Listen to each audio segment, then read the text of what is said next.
Single Virgos, welcome. I'm David, and I'm going to do your second half of June singles read called Meet the Soulmate. So thanks for joining me. I'll put a little energy on these. Thinking about our Virgo friends, single friends. Every Wednesday is Leo Virgo Day, so I do the heart spread, which is basically if you have someone on your mind. And in this one, the soulmate is kind of like basically if you don't have someone on your mind. Here we're looking for the next one that's right for you. We're straight up asking Spirit, help us, show us the one that's right for you. And I want to try to pick up what I can from them, maybe some physical, and definitely I tend to be more psychological, emotional. Look at their spiritual beliefs, try to get some idea what they might do for work. Excuse me a minute, that wasn't good. And I'm going to take, I usually don't take these, but I'm taking it. It's just been that kind of day, trust me. I already did all the readings. It's like 2.5 hours worth. The sound was bad because my new mic went bad already. So, but now I want to be able to focus on, that's the whole reason I want to get all that crap right, so I can just focus on the readings. But here, we're going to have we're going to have them coming in with the King of Cups just as their emotional aspect, and add with Judgment. So King of Cups over Judgment is emotional. And look at the 4 different areas of life: emotional, intellectual, sexual, love, and lifestyle kind of issues. I think makes for a good relationship. Try to get a beat on them that way.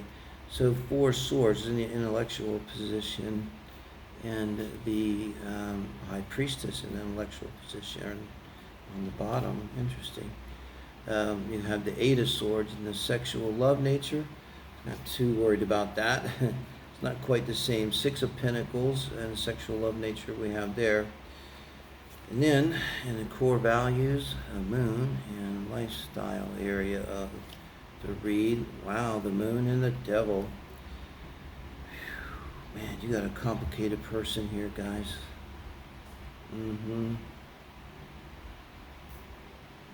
Yeah. Complicated. Give me a minute, drink some water.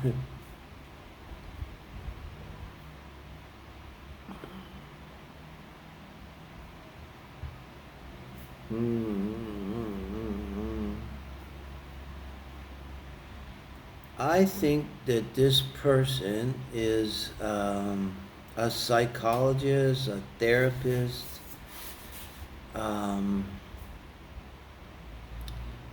They might do something a little unique, I don't know, in the way of healing or therapy, or use some modality that focuses on shadow work.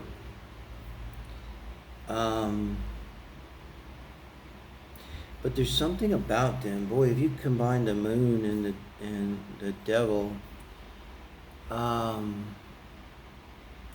they have an ability like, it's like magic. It's probably, if you would be like, how could they possibly do that? Really seeing into the dark side of people and things. Now remember, this is your person, I'm not talking toxic here. And they're not perfect, they're just the one that's right for you. But it's like they have a knack for that. So let's go back and look, see how that came about.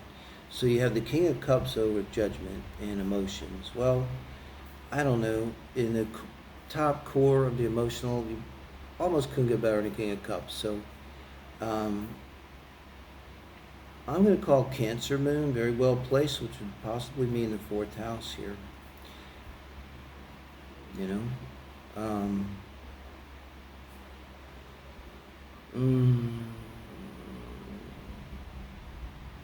Might be the 2nd house.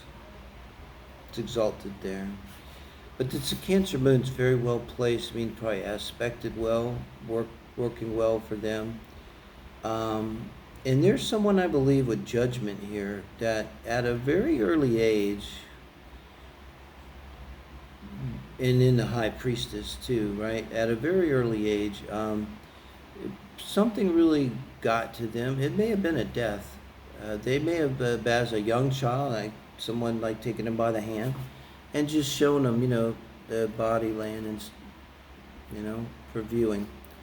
Um, and maybe nothing was said. I get to say they didn't freak out or anything, but it's like at that moment they understood life and death. Like they understood everything about that stuff. It's like right at that moment. I got a feeling maybe been right around there 7, because I bet it was right after the age of reason in that area. And I think when some things hit us right there, or at adolescence, usually are around maturation points having to do with Saturn, Saturn square, Saturn opposition. So, you know, somehow that allowed them to really connect at a deep way. And so what they do, maybe they're an astro, a therapist. That could definitely work, or a witch. I swear to God, maybe they're like a witch that can really heal people, or a shaman. Yeah, now we're talking. Or like a shaman. I'm not talking to bullshit Facebook nonsense. I mean, there's someone who could shake the devil out of you, type of deal here. And it's almost, it reminds me of these TV shows like The Matrix, where you're inserted into this reality. You ever, like, where somebody's in a coma and they go inside the coma and they say, no, you're in a coma dream. Like, it's a pretty sweet coma dream. The head of this company, I got a sweet wife and everything's cool and I got all this money and look at my sports car. And they're like, no, you gotta come with me and come back to reality. It's almost like they do something like that. I mean, they deep, deep work with their dreams, with their unconscious. They could give, people work with LSD and ecstasy and stuff to facilitate this. But this is someone that really can go inside and has no fear of that. So really got to think about the placements here. I have nothing but a very well placed Cancer moon here. But this got Scorpio energy written all over it to me, not Capricorn.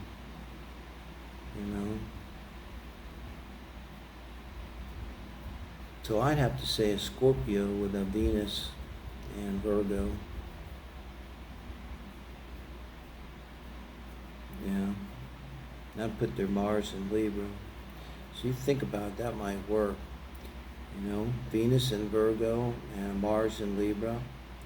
And a Venus in Virgo, the way it's going to show love is by work, doing work for people, for their loved ones.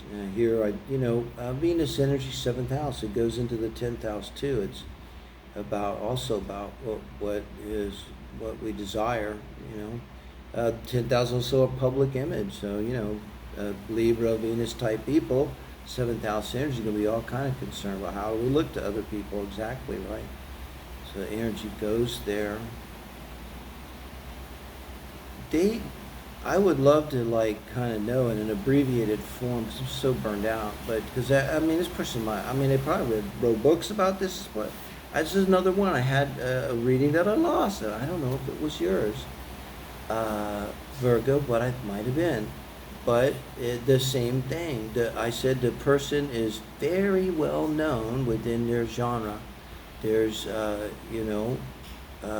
field in which they're held in high regard, but it's not something that would be well known. So it would be like they're a rock star within this field. Maybe they're a psychoanalyst, and there's a psychoanalyst conference, probably in, Bali or something once a year, I'm guessing. And when they go there, people high-fiving them like they're kind of like a rock star here, type of deal. So I don't know. Let me know what you think of this, Virgo. Like we got something to go on here. I think in terms of love, they're gonna be very. You got the Cancer moon because it's well placed. It's not going to be like me, like the clingy, needy Cancer type moon. It's going to be. They're going to be able to love with kind of more concern for you than thinking about themselves all the time. Because that Virgo Venus really is all about you. It's like, are you okay? What do you want? You need a cup of coffee? Can I take care of you? Can I do this for you? And it's like the main thing for Virgo Venus, just, I don't know, it doesn't do any good because they're just programmed like that. is just give them a lot of gratitude. They're just gonna keep doing it no matter what you do. You know. And then with the Libra Mars, they're going to be always lean towards harmony and balance, and you know, making that Mars energy as fair and balanced.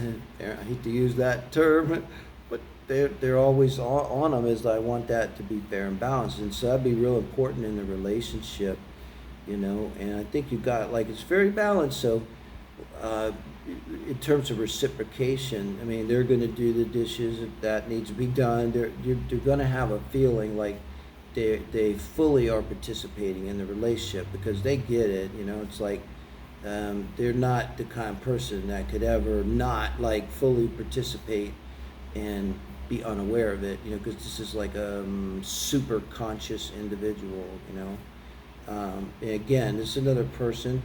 I don't know if I mentioned it, they probably had very emotionally healthy parents. They were emotionally intelligent, and so probably intellectually high functioning. I'm guessing the parents, you know, had possibly educations, you know. This person would have been exposed to through their whole childhood, then, you know, a very kind of high functioning household. Imagine the effect that has on someone that maybe already has a good intellect, you know. And I think, like, really at the heart of it is this Four of Swords. They keep being drawn back to it, drawn back to it, drawn back to it.